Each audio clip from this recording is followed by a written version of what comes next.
Hi, this is Steven, the husband of Taryn of Wonderfully Made Handcrafting. Today we're in day 4 of the Pure in Heart devotional, Those Who Mourn. The verse is, Blessed are those who mourn, for they shall be comforted.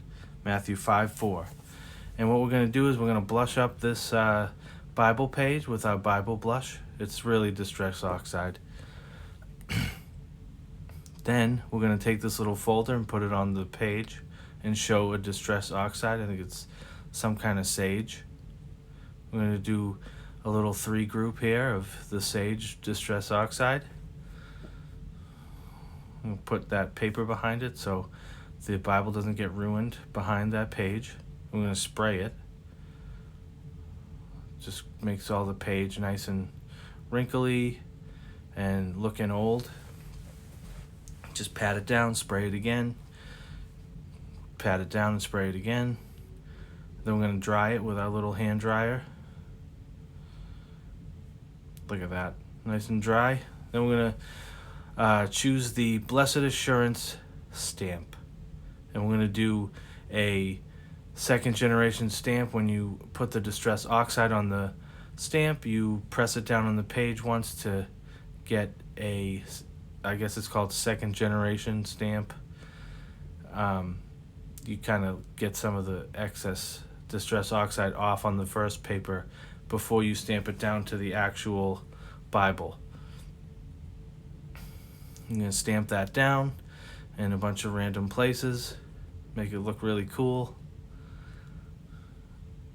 Yep. Put some more on there. Stamp it off on the paper and put it down on the page. Look at that. Beautiful. Then we're going to take the folder and put it on the page again. I'm going to take this some whiteout, sprinkle it on there, give a some flicks. Oh yeah. We do these Bible journaling, we're calling it the Hubby Dub now, where the husbands of the creative team members, they do a voiceover for their wives. So this is me doing my voiceover, and look at that whiteout. We're going to put some little whiteout dots on there, sprinkle it on, put the folder up there again. Then we're going to take this spray. Oh no, it's some more whiteout, different kind. Flick it on there. Then we're going to move the Bible off to the side. Then we're going to bring Uncle Al over. He's a tax collector, and he is the one that we're going to use as the tax collector referred to in Luke 18, where the tax collector standing far off would not even lift his eyes up to heaven, but beat his breast, saying, God, be merciful to me, a sinner. Then we're going to get our brush out, get some Distress Oxide. We've already roughed up the Uncle Al's photo with the scissors. Then we're going to rough up that little folder. This is a folder containing all of Uncle Al's bad deeds as a tax collector. Then we're going to blush up these little mason jar. That's mason jar and little hay or whatever that is. We're going to glue that to the page, to the photo of Uncle Al. I wanted to read this quote from Spurgeon. If there was not another sinner in the world, he was one, and in a world of sinners he was a prominent offender, the sinner of sinners. Emphatically, he applies to himself the guilty name. And that was in reference to the tax collector in Luke 18:13. Okay, now we're going to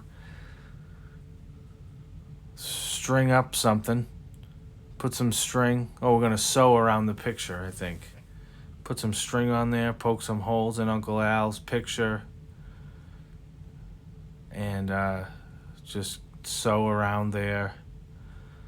Let's see. Yep. poke holes, put some thread in there, make it look cool. You can actually go and find the other Hubby dubs from Mindy and Jessa's husbands. Be sure to go check them out as well. They do a really good job. Now we're going to glue Uncle Al to the folder. And we're going to position him on the page, dry off the page a little more. That whiteout stays kind of wet. And then we're going to put Uncle Al's rap sheet in the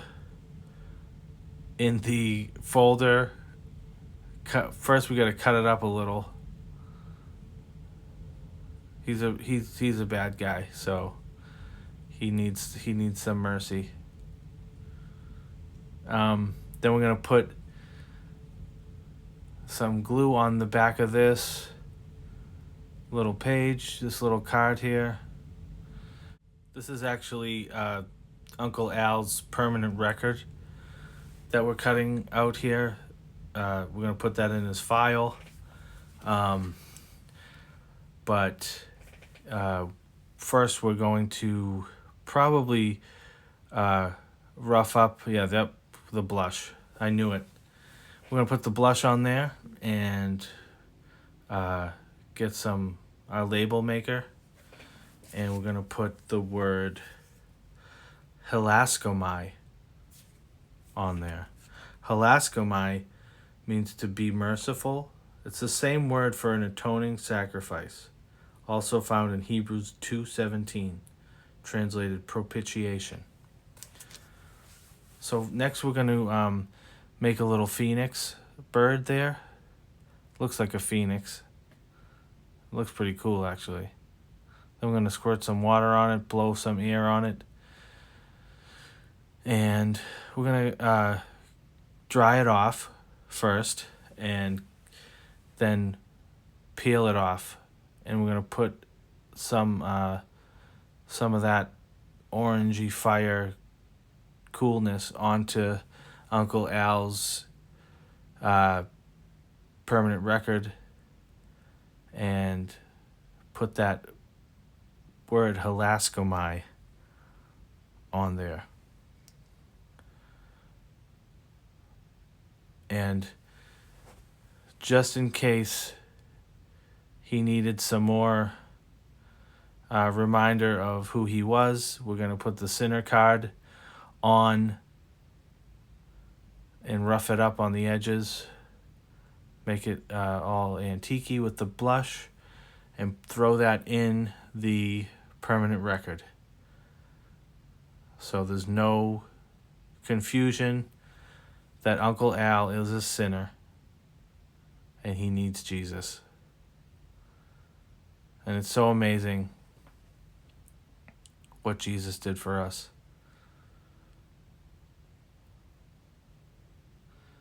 I'm going to take some of this ribbon, cut it up, put it on the center card, make it look kind of fancy there, and staple it on. Then we're going to throw it into Uncle Al's permanent record, which, thank God, Jesus has totally removed all that's in that permanent record from us. Then we're going to cut out this little TV thing. Looks like a TV.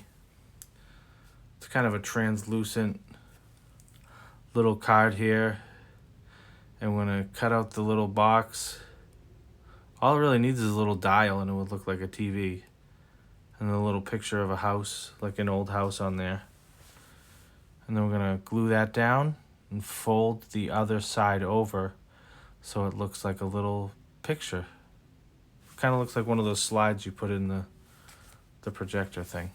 Then we're going to take some orangey Distress Oxide and we're going to rust up the page a little bit. Then we're going to take Uncle Al's permanent record and throw it on the page, spray it up, dab it off, put that on there. Looks really nice. And then we're going to take some of this ledger paper, I think it is, and have that as kind of a background on the page that goes right behind Uncle Al's file. Situated up there nice. Let's see. I'm going to take the little TV, little slide thing, and go to another scene here. We're going to glue up this background and put some Distress Oxide on that number 6. Oh, that looks good. Get some of that embossing powder, Distress Oxide, and we're going to heat it up. When you heat up the embossing powder, it looks really cool and bold. I don't know how else to say it. Then we're going to wipe it off a little bit, cut that 6 out, and get a little fussy. And cut around the 6. And then we're going to continue cutting that out. I'm going to throw it on the page and almost, oh, there's a 9. Nope, a 6. There we go. Then we're going to almost completely cover it up. Just for kicks. Throw that 6 on there. There we go. Smush it on. Take Uncle Al's folder. Put some double-sided tape on the back. I'm going to use that, I guess, to adhere it to the interleaved page here. Peel that off. Pat it down there. Get it nice and stuck to the page. Add all the stuff to Uncle Al's file. And what is this? Oh, we're gonna put something on the TV there. We're gonna rough it up with scissors. Put some blush on there. Can't get enough blush or roughage with the scissors. I'm gonna situate it till it's all pretty and where we want it to be. And there's Gail's the pom-pom thing. Thank you, Gail, for sending those. Gail is Patio Ponderings, in case you guys were wondering. She sent those pom-poms there. And we're going to take the paint tape off the Bible because we don't need to protect it anymore. And we're going to highlight that verse, Luke 18:13, which says, "But the tax collector, standing far off, would not even lift his eyes to heaven, but beat his breast, saying, God, be merciful to me, a sinner." And let's see here. Then we're going to kind of trace out the 6 with, I guess it's a China marker. I don't know why they call it that. Maybe it was made in China. It's China. So then we're going to take the marker that we just put on there and wipe it a little bit. I guess it makes the 6 stand out more. And that's the page. If please like, comment, and subscribe, and go check out all of the other Hubby Dubs. Those Hubby Dubs, we changed the name from Hubby Dub to Hubby Hop. Check out Mindy and Jessa. Both their husbands are doing voiceovers for them as well. Thank you. Bye-bye.